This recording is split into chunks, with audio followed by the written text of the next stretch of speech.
पंतप्रधान नरेंद्र मोदींचा वाशिम दौरा आता लांबणीवर गेलाय।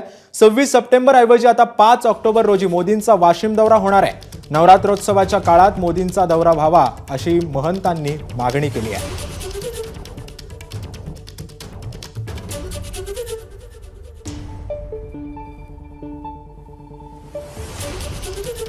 माननीय प्रधानमंत्री नरेंद्रजी मोदी यांनी पोरादेवी येथे जगदंबा माता मंदिर असल्याने आणि त्यांना ही माहिती मिळाल्यानंतर हे लोकार्पण जगदंबा माता व संत सेवालाल महाराज समाधी दर्शन नवरात्रीच्या पर्वावर व्हावे अशी इच्छा व्यक्त केली व आता या भव्य वास्तू संग्रहालयाचे लोकार्पण नवरात्रीच्या पर्वावर म्हणजेच 5 ऑक्टोबर 2024 रोजी सकाळी 10 वाजता करण्याचं ठरलेले आहे।